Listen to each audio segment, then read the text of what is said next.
would bet good money that a lot of us with PTSD and anxiety have a huge love for music. It's sometimes our best friend and something we can enjoy alone and enjoy anywhere. Just put on our headphones and escape the world. But can you imagine a life without music?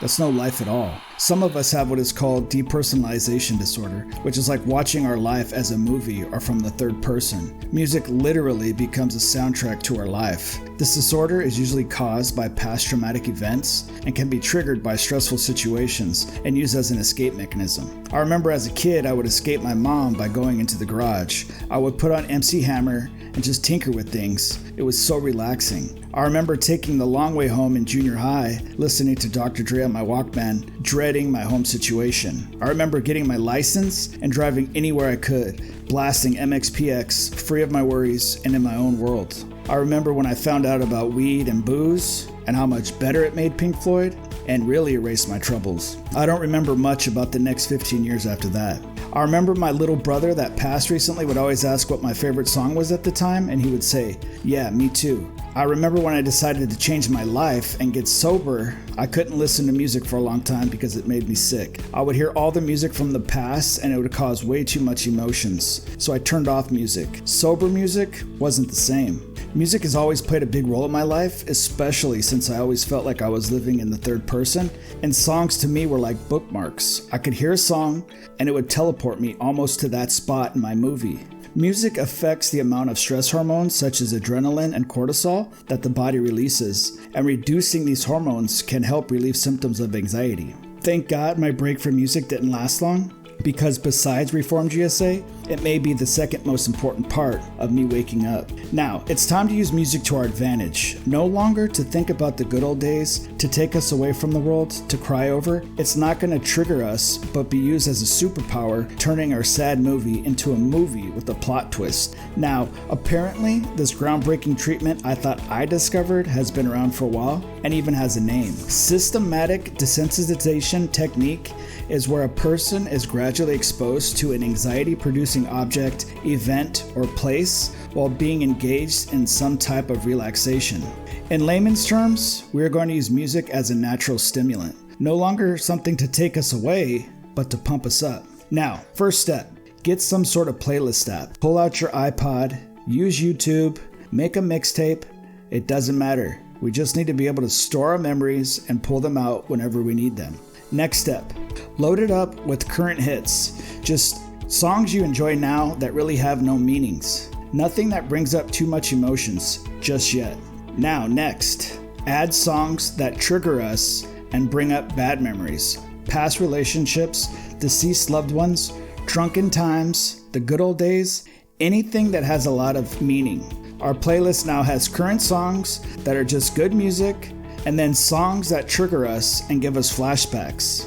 Listen to this list over and over and over when you're just chilling, when you just have time to reflect. Make sure it's on shuffle. So some of the songs are just going to be whatever, but some of these songs might make us cry, might make us cringe, might make us miss that person. Fight through it and let the emotions flow. What we are doing is forcing ourselves to remember those bad times, sad times, good times, and mixing in songs that we like now that really don't mean anything, but remind us of the present. We are going to beat ourselves up on purpose and slowly turn our movie into our real life. Now, this list is never going to be complete, and an important part is to constantly add to it. Listen to the radio when driving home from work. Listen up when watching a movie. Make Shazam your best friend. If you hear an awesome new song, add it. If you hear a song that reminds you of a friend you lost or a guy that you dumped, add it. We want this list as big as possible. My playlist started with about 15 songs I could think off the top of my head and now have about 100. After so long of listening to these songs, they are going to start becoming easier to listen to without getting emotional, and maybe they'll get boring. Now, the fun part begins. Take a break from this playlist for about a week. Listen to anything but these. The next time we turn on this playlist is when we are ready to change our life. This playlist will now only make an appearance when we want to do something productive, when we want to be active. Maybe we want to start walking daily. Maybe we want to work on that script for a YouTube video. And also, make sure it's always on shuffle. We want to be surprised. At first, I would play this while running, and then at the gym, and then while I was working on something that took a lot of brain power. I only play it when I want to do something productive, and over time, when my brain hears one of these songs, I almost get high. I couldn't sit down and feel blue listening to one of these songs if I wanted to. Sure, I can reflect and remember, but instead of it being a soundtrack to this movie, it's becoming a soundtrack to my life. Now, this may take a while, so take as long as you need. It will sound strange to some, but to the ones that understand, you will feel that third person meet you and become one. It was tough for a while to listen to all my favorite songs because my little brother would steal them as his own. Now, instead of getting sad when I hear Disconnected by Face to Face, I hear Stop Being a Pansy and Go Run, Brother. I used my brother's passing in this video because it was recent and what helped me change my life, and an easy example to relate to.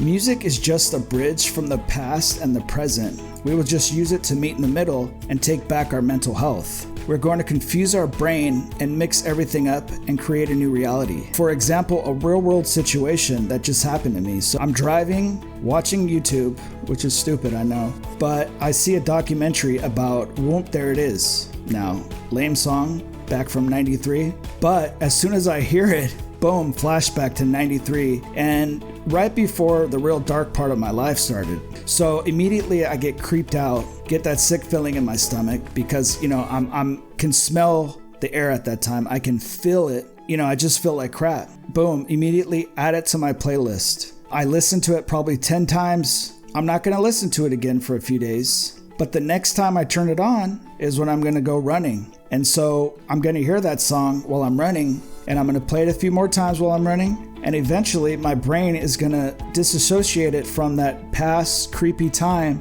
and it's going to replace it with now. Thanks for checking out another video. I'm Andrew Herrera, one of the creators of Reform GSA, which is the real brains behind all this. Please like this video, subscribe, and hit that notification button. Link to our Amazon store and website down below.